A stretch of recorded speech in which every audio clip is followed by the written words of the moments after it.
that makes me want to cry. It's like here. This is beautiful. So, good morning. Good morning. It's noon, Massachusetts time, but a little afternoon. But for those of you who are somewhat confused in the morning, at least earlier, the urn that's labeled hot tea is really coffee. And the pitcher that looks like iced coffee is really iced tea. So everything got clarified as I put it around the kitchen. I do have an egg, a very precious egg from my, I don't know what to call them. God chicks. But it's in the refrigerator, so I don't know what's going to happen to it. It's still there's tomorrow. Maybe there'll be another egg. And it's a tremendous delight to be with all of you in this incredibly beautiful place. And to have the chance to together really look at a topic like love, or loving kindness as we generally talk about it. So in the Buddhist tradition in which I was trained, the word that's usually translated as loving kindness is metta, M-E-T-T-A. And I don't know if there's any literature here from the retreat center I co-founded, the Insight Meditation Society, but they usually send it around wherever I go. And you'll see somewhere in there, I imagine, there's a photo of the building, which is a large brick building with white pillars, and has this word up on top, metta. I came back from India in 1974, as did Joseph Goldstein. Jack Cornfield came back from Thailand just around the same time, and we met up in Boulder, Colorado at the very first Summer Institute of Naropa, and began wandering around the country, leading retreats when we were invited, which wasn't always that often, but every now and then we would get an invitation, and somebody would write and say, well, I can get together some friends and a cook, would you like to teach a retreat? And we said, sure. So we would go, and at the end of that retreat, we never knew if there'd be another retreat, and then somebody said, well, would you consider starting a retreat center of your own? It would be like a sacred site in this country. It would be a place where the kind of energy that is generated when like-minded people come together to explore the nature of things, it doesn't have to dissipate.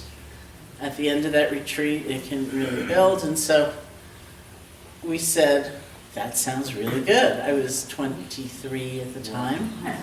And the real expertise, like people who knew what a mortgage was, for example, was amongst this group of friends on the East Coast.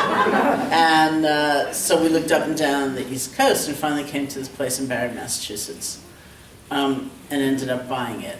There's a story I usually tell about that day, which is really relevant to the nature of meditation practice and in general, and also even with some greater subtlety, the development of loving kindness meditation practice. And that story is that we stood there in that building and we just couldn't decide what to do. At that time it was a novitiate. It had grown through various iterations. The original part of the building was built as a private home, a mansion, then there were wings added, then there were more wings added. And it was a novitiate at the time, and it was run by the Fathers of the Blessed Sacrament. And we thought, on the one hand, it looks absolutely perfect for a retreat center. It's so quiet, it's so pretty, it's so placid. On the other hand, we had just been back for a relatively short time. It had been this kind of haphazard existence, going from place to place, not knowing how many people, if really anybody of any numbers, would want to be doing that kind of meditation or any kind of meditation in the United States, and it seemed so big. And we just couldn't figure what to do, so we went to downtown Barre for lunch, and those of you who've been there know it's a very classical New England town, which has a town green just in the center of it, and in those days there was a monument in that town green which had engraved upon it the Barre town motto, which is tranquil and alert. So we took a look at that and we said, okay, that's like an omen. Any town that has a motto like tranquil and alert should have a meditation center in it, so we bought it. Now, those words are very much at the core of what we talk about in the development, the cultivation process of meditation. We're developing, deepening tranquility, calm, peace. We're also developing and deepening alertness, interest, connection, understanding. And not only that, but there's a lot of work to bring those two into balance. That's really almost like the mechanics of developing a meditation practice. It's the bringing into greater balance, even as we're continually growing and cultivating. So we bought the place, and we moved in on Valentine's Day, 1976. And up above the doorway, it said, Fathers of the Blessed Sacrament. So we got somebody to get up in a very tall ladder, and we said, why don't you see if out of those letters you can try to create a word that means something about us, that's something we would like to represent to the world. And so they got up on the ladder, this guy, and he was like playing around with the letters, and he came up with metta, M-E-T-T-A, the usual translation of which is loving kindness. So what then followed was, I think a very typical way, was a tremendous amount of debate. Why should we have a word up there that isn't English? No one's going to know what it means. We're not in Asia anymore. What are we doing? Really, it should be English. And that's just an interesting phase, in what's really almost a kind of pioneering effort. Like what fits, what doesn't fit so well, how might this be said? And anyway, the point of view that wanted it up there prevailed, which I was very happy about, because that was my point of view. I really wanted it up there. And I just like it. I like the fact that people call and ask for directions, and whoever answers the phone will say it's a large brick building with white pillars. It's got this word up above, metta, M-E-T-T-A. And then often that person will say, well, what does that mean? And we'll say that means love, or that means loving kindness. It's just like a nice moment. So loving kindness is the very typical translation of the word, and it's certainly a good one. My concern, as always, is that because you don't necessarily hear the word loving kindness in casual conversation, like in a cafe or something like that, that might mean that the quality itself starts seeming somewhat arcane and removed from day-to-day life and precious in the negative sense of the word. So, please come in. So, some actually, translators, some scholars actually prefer the word love. One of my friends says to me, why are you afraid to say love? Just say love. But I find that quite complicated, because our sense of what love means or doesn't mean, of course, is also extremely complicated. It can mean so many different things when we use that word, and it's so unclear what we're actually saying. The literal translation of metta is friendship. So the practice, the cultivation of metta is developing the art of friendship toward ourselves and toward all of life.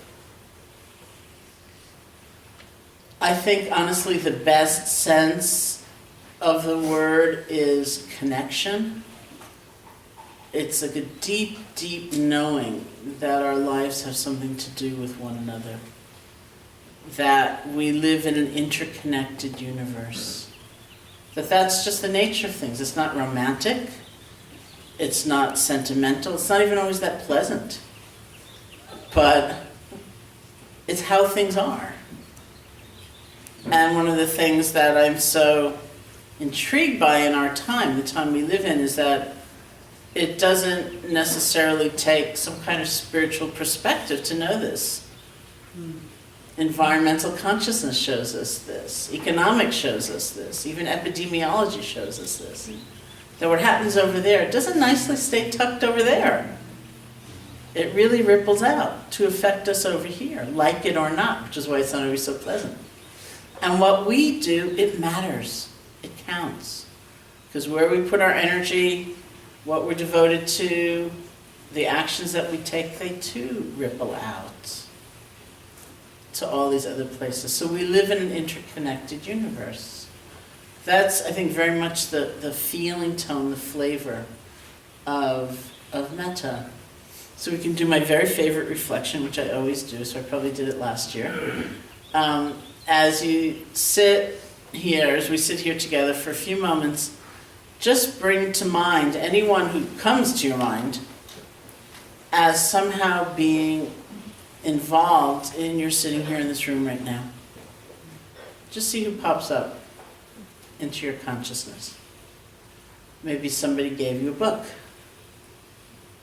or they told you about their own meditation experience, or they read you a poem, or played you some Bruce Springsteen music, or just see how many beings come to mind.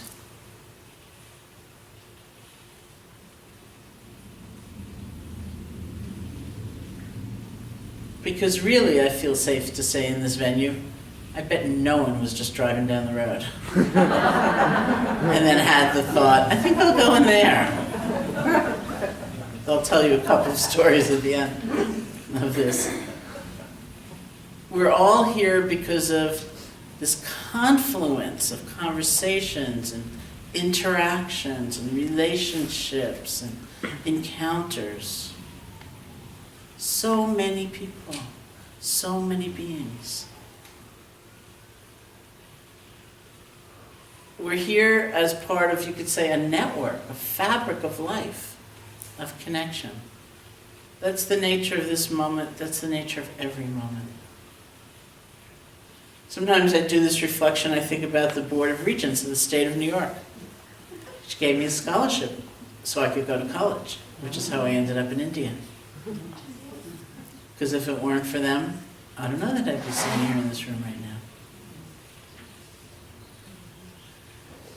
And sometimes I do this reflection and I think about the people, not just the people I found annoying or irritating, but I think about the times where I really felt like I was on an edge. You know, someone's action, someone's behavior. I thought, wow, I've got to see this in a different way or I'll never be free. Or I've got to find a whole other way to be happy. Because they're part of why I'm sitting here now too.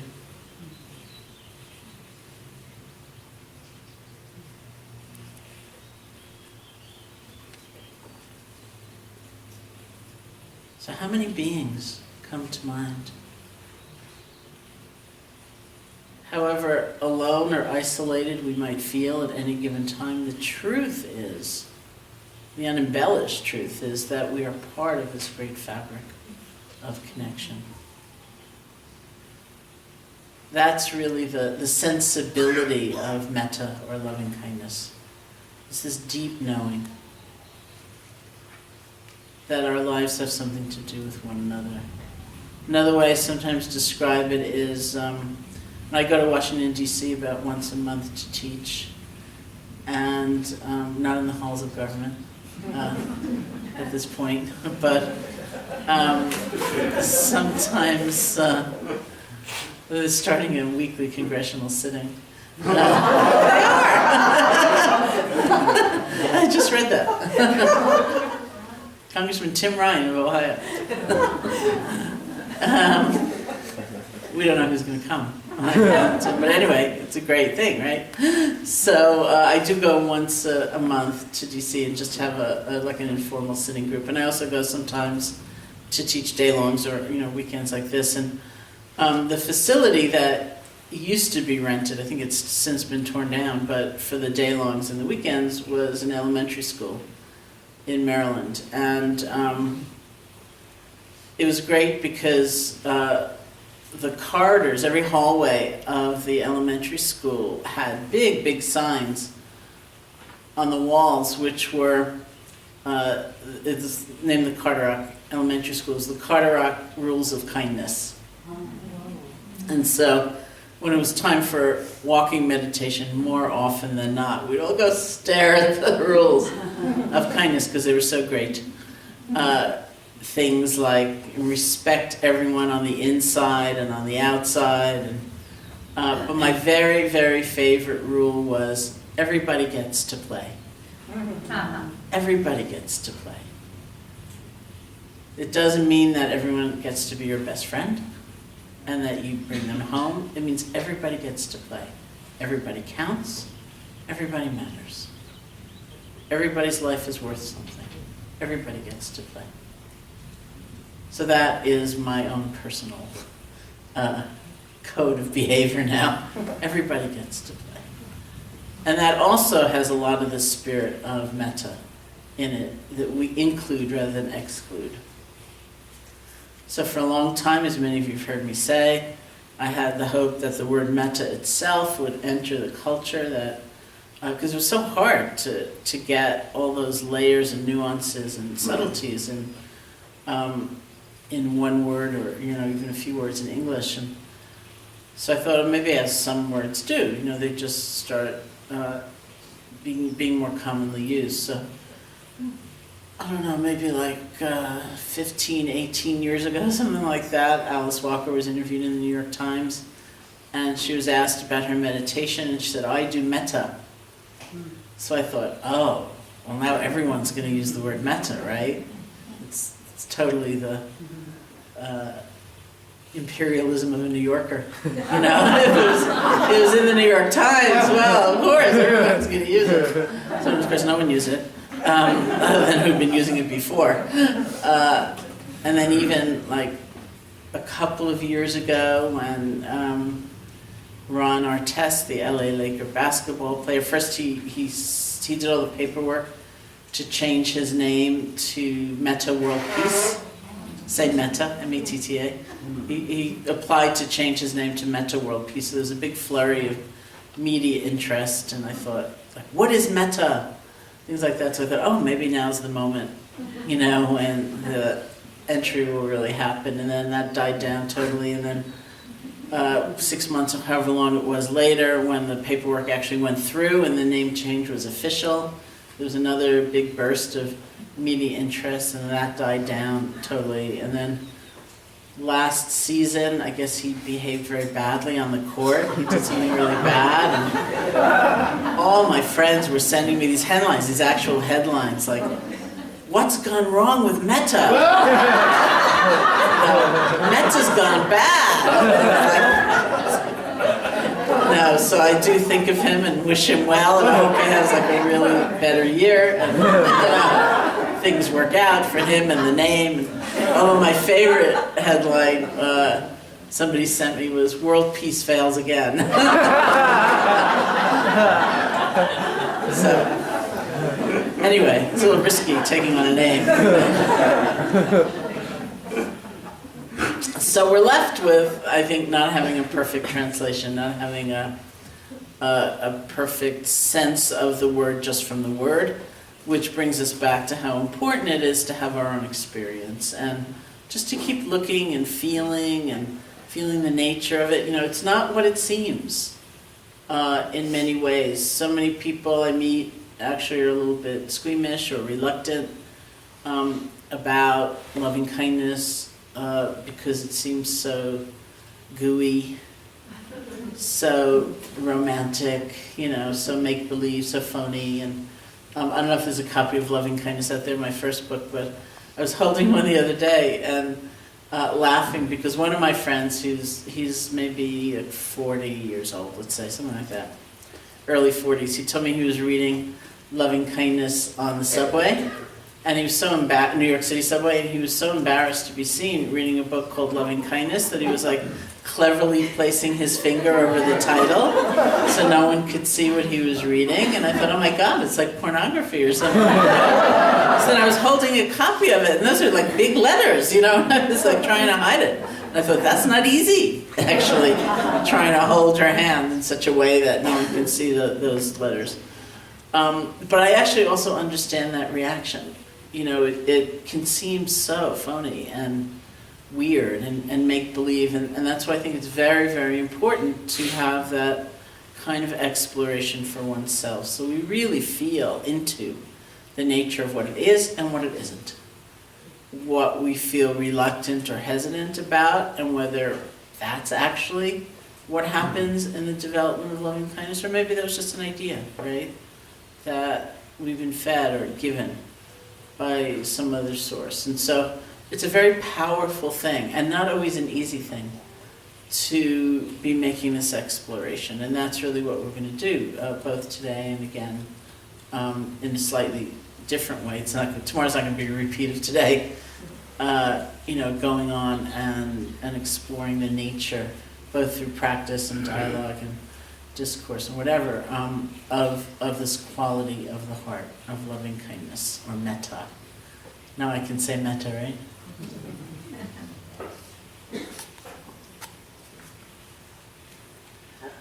So the other word I just wanted to describe briefly is the word bhavana. Again, from the Pali language, the language of the original Buddhist text, that is normally translated as meditation. Bhavana. The literal translation of bhavana is cultivation, and it very much has a sense of, like there was the Buddha in a very agrarian society using the imagery that made the most sense. So it's like cultivating the ground. We're cultivating the ground so that the fruit, the harvest can be the thing we want. The insight, the quality of the mind, the trait, whatever it is, we're cultivating the ground, we're creating the conditions. So what we actually yearn for, sense of belonging, peace, clarity, joy, love, whatever it is, can emerge. And this is a little different than maybe our normal, sort of more acquisitive or grabby kind of consciousness, like, wow, maybe I'll get an insight before noon. Then I don't have to come back in the afternoon, or, I don't have to come back tomorrow. Wouldn't that be great? We can be so impatient. And my friend Joseph Goldstein tells this story about being, I think he was about 9 years old, and he grew his first and I think his only garden. And he said he was so impatient when the little green fluffy stuff would start coming up on top of the carrot that he'd pull up the carrot to make it grow faster. And that, I think, is why it was perhaps his only garden. But it's so like us, And that's such a different feeling tone, that we're cultivating the ground. We're doing what we need to do, and we're going to let nature take its course. And that's much more the feeling, the spirit of meditation practice. You can't be in a hurry. It's not going to make any difference if you're in a hurry. It's just going to hurt worse. But we're going to do what we need to do. We're going to create the conditions for what we want to emerge. And the other meaning of bhavana, or the other way the word bhavana is used, which I really like, is from some parts of the Tibetan Buddhist tradition, where they use this really cute phrase. When we say meditation, they say getting used to it. Getting used to it, getting familiarized with it. So the question, of course, comes up, well, what's it? And that seems to be based on a view of human nature, a view of the mind that says that we have likely had, each of us, some very profound moments of connection, of clarity, of love, of belonging, but we don't tend to be awfully used to them, right? So for some reason, it could be inspiration, it could be suffering. There's so many reasons why we kind of break through and we have a very profound understanding, and then it passes. We don't necessarily at all live there. So maybe we have this experience and we think, what was that? Or I've got to make that happen again, or I think I'll tell everyone about that, or I don't think I'll tell anyone about that, or how do I get it back? But it's not the same as like abiding there. Just being able to be there, to return there when we get lost, knowing that it's home. And so what they're saying is that we've had those experiences, now let's learn how to live there. So instead of thinking of meditation as something that's like so out there, you know, like I'm such a mess and someday maybe, probably not, but maybe, you know, I'll come to a better place and I'll have this different understanding, I'll have this sense of connection. They're saying you've had it already, so don't feel so bereft and so undeserving in a way. You've had it, but it's so unlikely that you can just live there or live from that place. So that's what we're training.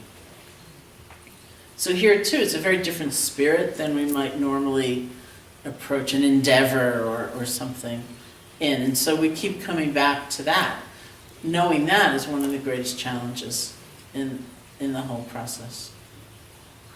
So that's bhavana, that's metta, that's something that is really extraordinary. This belief that, you know, it's not like a quality like loving kindness or compassion is given unto some, so that some people have it and other people don't, and if you don't, you're out of luck. That this is the capacity of the human mind, whoever we are, wherever we've done, wherever we've been, that as a capacity, this is never ever destroyed. And now we're going to learn how to nurture it, bring it forth, help it grow, and live there. That's the nature of the meditation. So we will predominantly do loving kindness meditation in our time here. I'd like to just go back to something we did at first, do last night, and just do some time just sitting and being with the breath, as we will always have that as a kind of skill we can come back to and remind ourselves of. So you might want to take a short break, and then we'll sit. I believe in being comfortable, but short, okay? So that we can... Look how beautiful it is.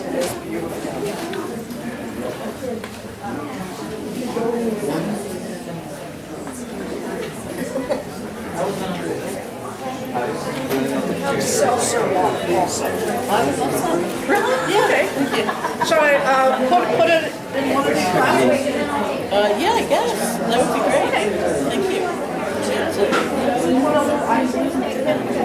Okay. What's the doggy's name? Caroline. Caroline. Caroline.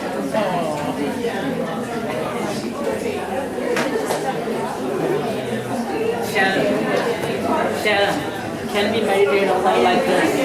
Yes. Okay, go. We love each other. I wish I could get on my iPhone and take a photo. It's like training. It makes it so easy. Comments last night about Crave, the billboards in Manhattan. Reminded me, Marla and I were in Guatemala the first time in 1991. And up in the highlands, these huge, not one, but a row of billboards going up for pantyhose. You know, it's like, it made no sense, you know? It does make no sense. Yeah. People wear them. You know, because Guatemalans have these wonderful wheat-filled blouses that they need, and for that to change,